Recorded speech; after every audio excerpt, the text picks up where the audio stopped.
Hello, नमस्कार दोस्तों।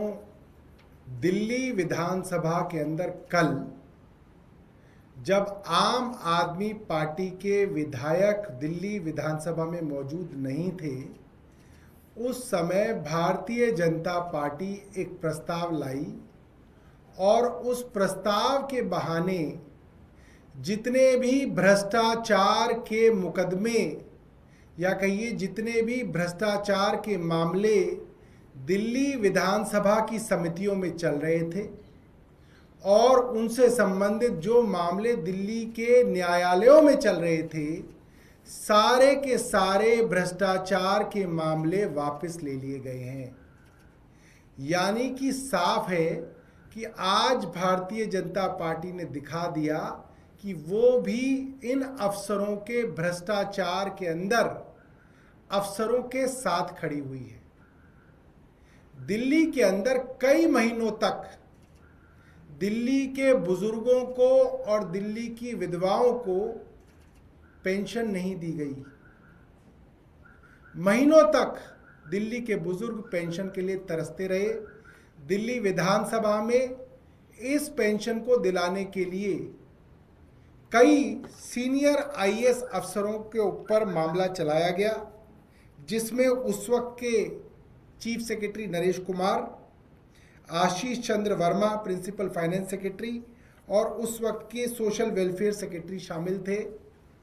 दिल्ली विधानसभा की वजह से पेंशन तो मिली, मगर उनकी गलतियों को दिल्ली की विधानसभा ने माफ करके सारे मामले खत्म कर दिए। उसी तरीके से दिल्ली के अंदर कैग रिपोर्ट में भी आया कि रजिस्ट्रेशन काउंटर्स पे भारी भीड़ जमा हुई। क्यों हुई? क्योंकि ओपीडी काउंटर्स के ऊपर जो डेटा एंट्री ऑपरेटर्स थे उनको गलत तरीके से निकाल दिया गया। उस विषय में जो मामले दिल्ली के हेल्थ सेक्रेटरी और फाइनेंस सेक्रेटरी के ऊपर और उस वक्त के मुख्य सचिव नरेश कुमार के ऊपर चलाए गए, उन मामलों को भी खत्म कर दिया गया। दिल्ली के मोहल्ला क्लिनिकों के अंदर डॉक्टरों की, फार्मासिस्ट की तनख्वाहें रोकी गई, कई कई महीने तक रोकी गई। सारी की सारी व्यवस्था को खराब किया गया। उसके लिए भी दिल्ली के फाइनेंस सेक्रेटरी आशीष चंद्र वर्मा और उस वक्त के हेल्थ सेक्रेटरी को बुलाया गया और उनके ऊपर मामला चलाया गया। उसको भी भारतीय जनता पार्टी के विधायकों ने मिलके खत्म कर दिया। उसी तरीके से दिल्ली के अंदर जल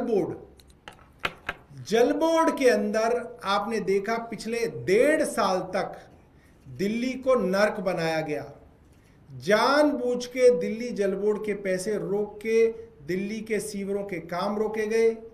दिल्ली के सीवर साफ करने वाले मजदूरों को निकाल दिया गया। डीसिल्टिंग मशीनों के टेंडर नहीं किए गए और दिल्ली को एक नर्क बनाने की पूरी तैयारी दिल्ली जल बोर्ड के अफसरों और फाइनेंस डिपार्टमेंट के अफसरों ने मिलकर की। वो मामला भी दिल्ली की विधानसभा में चल रहा था, उसको भी भारतीय जनता पार्टी के विधायकों ने खत्म कर दिया।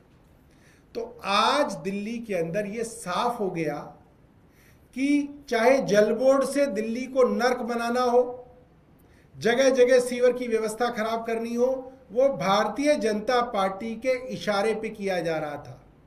इसीलिए सारे के सारे मामले अफसरों के खिलाफ जो चल रहे थे उनको वापस ले लिया गया।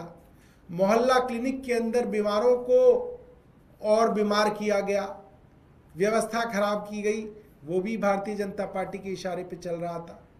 बुजुर्ग 60-60, 70-70 साल के गरीब लोग महीनों तक अपनी पेंशनों के लिए तरसे, उन अफसरों को भी भारतीय जनता पार्टी ने माफ़ी दे दी। क्यों? क्योंकि वो भारतीय जनता पार्टी का ही काम कर रहे थे। दिल्ली के अंदर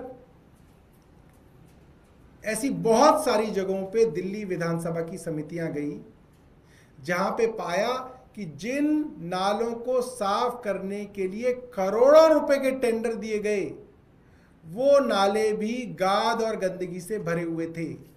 चाहे वो पीडब्ल्यूडी के नाले हों, चाहे वो एमसीडी के नाले हों, उन मामलों में भी उन अफसरों पे, खास तौर पे एमसीडी के और पीडब्ल्यूडी के उस वक्त के प्रिंसिपल सेक्रेटरी अश्विनी कुमार के ऊपर मामला चलाया गया, उनको दोषी पाया गया।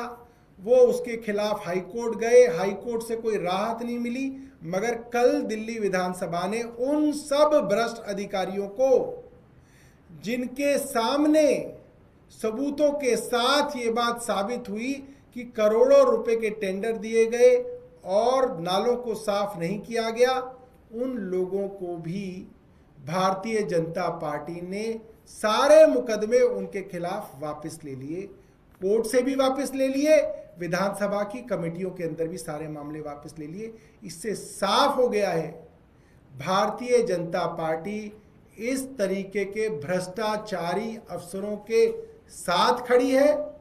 भ्रष्टाचारियों को बचाने के लिए विधानसभा का इस्तेमाल कर रही है और जहां जहां पे भी दिल्ली वालों को परेशान किया गया, दिल्ली को नर्क बनाया गया, बुजुर्गों को परेशान किया गया, सभी जगह दिल्ली में भारतीय जनता पार्टी की मिली भगत से काम हुआ। मैं आपको बताऊं, दिल्ली के अंदर प्रिविलेजेस समिति में, विशेषाधिकार समिति में छठी विधानसभा के 59 मामले वापस ले लिए गए, 7वीं विधानसभा के 69 मामले वापस ले लिए गए, पेटिशंस कमेटी में छठी विधानसभा के 107 मामले वापस ले लिए गए और 7वीं विधानसभा के 72 मामले वापस ले लिए गए। आप ये देख सकते हैं, सैकड़ों मामले जो अफसरों के भ्रष्टाचार से संबंधित थे उनको वापस लिया गया।